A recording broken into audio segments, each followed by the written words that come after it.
tous, bienvenue dans M. Il a évidemment dessiné Johnny et des milliers d'autres personnages. Pierre Kroll, dessinateur de presse depuis plus de 30 ans, est avec nous ce soir. Il publie son opus annuel, mais aussi une brique qui reprend plusieurs centaines de dessins, où il parle également de son travail. Une étude internationale fait apparaître les lacunes des élèves de 4e primaire en capacité de lecture. La Fédération Wallonie-Bruxelles se classe bonne dernière sur 61 pays ou régions. On tentera de comprendre pourquoi. Bonsoir Pierre Kroll. Bonsoir. Bienvenue chez nous. Alors on imagine c'est une journée particulière pour un dessinateur de presse. On est obligé demain de voir un dessin de Johnny, de vous dans le soir ? Oui, je m'étais habillé en noir dès le matin. Je ne l'ai pas fait spécialement pour ça. Oui, c'est un peu malheureux de parler comme ça, mais c'est un peu les figures imposées, si vous voulez, comme au patinage artistique. Là. Chaque fois qu'une personnalité décède, on attend le dessin qui va marquer l'événement. Et là, vous êtes en concurrence avec des centaines de dessinateurs, puisque tous les dessinateurs de presse vont dessiner Johnny. Oui, et... c'est pas simple. Si vous parlez de concurrence, c'est un peu malsain, parce que c'est pas une compétition, et en plus, le lecteur d'un journal ne verra sans doute que ce dessin-là. Oui, mais ce que vous cherchez, c'est ce que votre confrère ne fait pas, on imagine ? Disons que quand j'ai une idée, c'est un peu inconfortable de se dire... le confrère ou les confrères auront sans doute la même. Mais je ne cherche pas pour autant absolument le truc vraiment rare que personne n'aura, parce que je risque alors de faire un truc nul, tout simplement. Alors, il y a évidemment plein de dessins de Johnny. Il y en a quelques-uns dans les deux bouquins, dans les deux livres que vous sortez, l'opus annuel et puis cette anthologie de vos dessins. On va en voir quelques-uns, ils sont tirés de l'anthologie. Voici le premier. Alors, celui-là, c'est lors du récent concert des Vieilles Canailles, et la réflexion, c'est les meufs, elles ont pris un coup de vieux, elles aussi. Oui, j'aime beaucoup ce dessin et j'ai offert l'original parce que chacun a un peu ses stars à soi. Et j'ai rencontré il y a 2 ans Michel Polnareff qui, moi, au moment de la gloire de ces trois-là, était plutôt celui que je préférais. Donc je lui ai offert les 3 autres. J'ai une certaine tendresse pour ce dessin et je trouve que Johnny il est vraiment lui-même, quoi. C'est un peu le chef de la bande.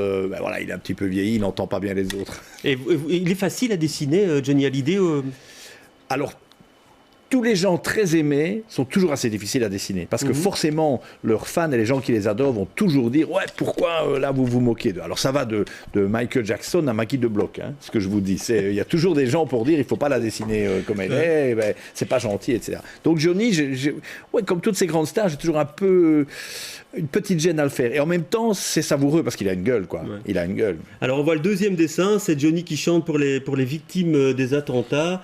Et ce qu'il dit, c'est Sarkozy, est-ce qu'il est mort ? Sarkozy, Hollande lui conseille de aller chanter, quoi. On savait qu'il était proche de Sarkozy, il avait offert son image aussi pendant la campagne de Sarkozy, et puis j'ai imaginé qu'il n'avait plus beaucoup de nouvelles de lui après, et quand je parlais d'une gueule, vous voyez là, il a vraiment la sienne. Alors, 3e dessin, c'est quand il a voulu devenir belge, et là il vous a donné finalement... C'était bien, quoi, pour vous. C'était un thème idéal pour vous, ça, Johnny qui veut devenir belge. Bien sûr, c'était un petit feuilleton. Et je ne comprends pas d'ailleurs qu'on ait tellement chipoté. Bien sûr que les raisons étaient peut-être fiscales. Mais enfin, qu'est-ce qu'on en a appris depuis et là, il fait la file, quoi. Sur l'art de ne pas payer d'impôts. Alors, si lui, déjà, il serait venu acheter ses frites ici, on aurait été content. Donc, oui, c'était... Mais il est quand même... un peu belge, et il est quand même dans le cœur des Belges. Et alors un 4e dessin que je vais vous demander de commenter, puisque les hommages depuis ce matin n'arrêtent pas, et là on a envie de passer ce dessin. Comment faire de la télévision, recette numéro 18, se resservir des morts. Et là on demande à Gainsbourg de faire un peu d'audience. C'est déjà un dessin assez vieux, mais effectivement, vous avez vu combien de fois on refait encore des belles audiences. Et ce sera le cas avec Johnny, ça je vous le garantis. Dans 1 an tout juste, je vous garantis une soirée spéciale sur toutes les chaînes de télé. Dans 5 ans, ça ira un peu en s'estompant, mais on va retrouver du Johnny pendant des années, oui. Alors dans l'anthologie que vous publiez, il y a des centaines de dessins, parfois très vieux, parfois plus récents, et j'ai envie de vous faire réagir à une chose que vous dites. Le dessin de presse est classé comme art mineur, et c'est très bien comme ça. Oui, si vous voulez le classer comme un art majeur et le premier de tous, je vous laisserai faire, évidemment. Oui, mais parce qu'en même temps, vous faites aussi l'opinion à un certain moment avec ce type de dessin. Je ne sais pas si on fait vraiment l'opinion, on y contribue au maximum, et ça, c'est pas quelque chose qui est qui est proprement artistique. Là, on est plutôt justement dans la partie journalistique, commentaires, etc. Du métier. Par rapport à ce qui est artistique dans le métier, il y a des caractéristiques bien propres au dessin de presse. C'est pas de la bande dessinée, déjà par la brièveté, quoi. Il faut être très court sur un dessin, etc. C'est bon, mais déjà, le dessin en lui-même, ce que je dis dans ce petit texte-là, n'est déjà pas tellement reconnu. On parle de la peinture. Derrière la peinture, il y a un dessin. Et donc, mais surtout, si vous avez choisi ça, c'était pour me faire dire sans doute pourquoi est-ce que je dis c'est très bien ainsi que ce soit un art mineur. C'est parce que moi je trouve, ça peut paraître un peu étonnant, mais je trouve qu'on prête depuis quelques années trop d'attention au dessin de presse et à mon métier. Alors c'est marrant parce qu'on pourrait se dire partout où il veut qu'on fasse de la promo et vendre ses livres. Tout ça, prenez Charlie Hebdo, je connaissais les 5 dessinateurs, personnellement. Je connais le rédacteur en chef, Rhys de Charlie Hebdo, je lui dis ton problème c'est que tu as trop de lecteurs. Charlie Hebdo, maintenant, dès qu'ils sortent une couverture, tout le monde est là pour dire « Oh, c'est choquant, ils avaient fait Johnny est passé à l'électro, là, un truc. » Mais cet humour-là, ils le font depuis 40 ans. C'est toujours comme ça. Vous n'allez pas acheter une revue pornographique et vous écrivez en tournant toutes les pages « Mais enfin, il y a des femmes à poil dedans. Bon, non, c'est un journal satirique qui fait du truc satirique. C'est pas de leur faute s'ils ont tant de lecteurs maintenant. C'est à cause de ces connards de Kouachi qui sont venus mitrailler tout le monde. Et donc, maintenant, tout le monde s'intéresse au dessin de presse. Et moi-même, sur ma page Facebook, il y a plus de 175 000 personnes qui regardent mes dessins à peu près tous les jours. Et beaucoup de ces gens-là, il y en a des adorables, j'aime beaucoup mes lecteurs, mais il y a des gens qui regardent sans comprendre, pour critiquer systématiquement, qui n'ont pas d'humour, ou pas le mien, etc. Mais qu'ils aillent faire autre chose, quoi. Donc je dis, c'est un art mineur à laisser dans une niche à ceux qui aiment ça. Oui. Moi, je n'en demande pas plus. Parce qu'en même temps, le dessin que vous faites chaque jour, il est censé être éphémère. Or ici, on retrouve de très vieux dessins. Qu'est-ce qui fait, selon vous, qu'un dessin vieillit bien ? Ah, c'est difficile à dire. Dans cette anthologie, comme vous l'appelez, il y a l'aspect aussi purement, justement, dessin, graphique, visuel. Ce livre-là veut montrer que derrière le Pierre Kroll qui commente l'actualité tous les jours et qui trouve des bonnes idées bien drôles, enfin, je l'espère, il y a aussi un dessin, tout simplement, un dessinateur qui n'est pas Hergé, Franquin, mais voilà, qui est un dessinateur. Donc certains dessins vont tenir dans le temps parce qu'ils restent bien dessinés pour l'efficacité. Donc la qualité du dessin est importante pour vous ? Oui, mais comme c'est du dessin de toute manière éphémère, rapide, etc., il faut voir ce qu'on appelle qualité. Certains diront que tous mes dessins sont moches, parce que c'est pas réaliste. Donc qualité du dessin, il faut voir ce qu'on entend de la qualité d'un dessin de presse. Mais oui, pour moi, il y a la qualité du dessin qui durera plus longtemps. Et il y a parfois l'idée, lorsque je participais au salon d'histoire, le week-end dernier, c'est étonnant pour un dessinateur de presse, mais au fond, je suis un chroniqueur historique de mon temps. Et donc, parfois, un dessin restera parce qu'il résume bien un événement qui, lui, restera dans les mémoires. Alors, il y a aussi cet opus, et c'est normal tout ça, donc ça, c'est ce que vous sortez chaque année, que d'autres dessinateurs de presse également sortent chaque année, avec en couverture un extraterrestre. Et ça vous plaît bien, de l'extraterrestre, parce que vous dites c'est marrant, c'est pratique, ils peuvent avoir un regard extérieur sur les gens. Voilà, c'est vraiment un regard tout à fait extérieur. C'est ce que j'ai fait cette fois-ci. J'avais déjà terminé à peu près l'album, mais c'est toujours une sauce difficile à faire prendre. L'actualité d'une année, ça parle aussi bien de Donald Trump que de Publifine à Liège, quoi. Bon, comment est-ce que vous voulez trouver un titre et trouver une image, bon. Et comme on avait, dans l'actualité de l'année, parlé beaucoup des exoplanètes que des Liégeois, vous savez, ont découvert des nouvelles, potentiellement habitables, disait-on. Je dis, bon, mais si elles le sont habitables, et qu'eux nous regardent autant que nous on les regarde et qu'ils nous voient mieux, mais qu'est-ce qu'ils pensent de ce qu'on fait ici ? Ils pensent qu'ils comprennent rien. Ils comprennent rien. Et ça permettait de lier les choses ensemble, la coiffure de Trump et des gens qui gagnent leur vie sans rien faire. Parce que là encore, pour vous, Trump... Et puis il y a un petit truc marrant que je dis aussi sur les extraterrestres. Je le dis pour vous, pour tout le monde, vous pouvez dessiner des extraterrestres comme vous voulez, personne ne vous dira qu'ils ne sont pas ressemblants. Puisque personne n'en a jamais vu. On voit Trump à l'écran, quel bon client pour vous. Ça, c'est le président rêvé, parce que vous le dites aussi, Obama, c'était plus compliqué à dessiner parce que c'est un beau gosse. Et Macron maintenant, c'est pas un cadeau, mais on trouvera, il va prendre de la personnalité dans les dessins. Donc c'est un bon client. Mais attention qu'après un moment, une fois que vous êtes moqué de sa coiffure et de son comportement avec les femmes, ça devient un peu court, quoi. Il faut dessiner plus sur le fond de sa politique. Mais c'est un fait que nous, on aime quand même bien les gueules, et puis surtout on est très conservateurs. On préfère garder les mêmes gens longtemps. J'ai rencontré François Hollande, ici à Molenbeek, il y a 15 jours. On a mangé dans une brasserie ici de Molenbeek. Je lui ai dit, vous savez, quand Macron a été élu, moi j'aurais espéré que ce soit vous qui soyez réélu. Il était très souriant. Je lui ai dit, mais quand vous avez été élu, j'espérais que ce soit Sarkozy qui reste. Et on peut remonter à Charles de Gaulle comme ça.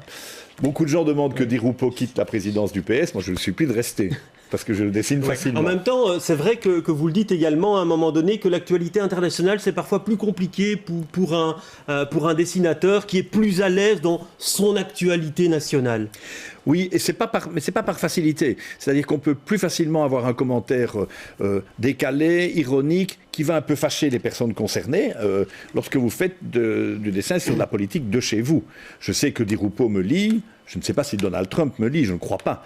Donc ça donne une envie aussi de faire quelque chose de plus impertinent, parce qu'on sait que la personne le verra. Et puis on connaît tout simplement mieux les dossiers qui nous sont proches. Dans le dessin international, vous voyez parfois des choses dessinées absolument identiques. Vous voyez sur une décision de Trump, le même dessin fait en Israël, en Argentine ou en Afrique du Sud. Donc ça veut dire qu'il n'est pas très très précis, quoi. Oui, pas très précis, mais en même temps, voilà, à un moment donné, c'est vraiment l'actualité qui s'impose à vous, c'est votre obligation de résultat du jour, c'est suivre l'actualité du jour et en dégager un élément. Oui, c'est pour ça que je dirais deux choses par rapport, et c'est ce qu'explique l'existence de ce gros livre pour une fois qu'il lui sera vendu en France, c'est que beaucoup de gens me disent pourquoi est-ce que vous n'êtes pas connu en France, pourquoi vous n'avez pas de succès en France? Tout simplement parce que je suis un dessinateur d'actualité politique, donc aux trois quarts d'actualité politique belge, tout simplement. Et j'essaye même pas de vendre mes livres en France. Les gens ils connaissent pas Di Rupo, Charles Michel et tout ça. Voilà. Première chose, et puis l'autre, l'obligation de parler d'actualité fait aussi que les gens qu'on voit beaucoup, que je dessine beaucoup, sont ceux qui s'imposent. Nous, on est comme des dessinateurs de bande dessinée à qui on impose des personnages. Ouais.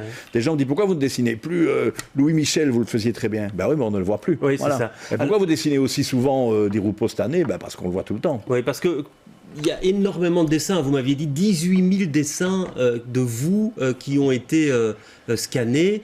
Et puis chaque jour, il faut remettre ça sur le métier. On imagine qu'au fil du temps, il y a des techniques. Vous avez aujourd'hui toute une série de techniques et le dessin vous vient comme ça, ou alors il y a encore le fruit d'une longue réflexion tout au long de la journée?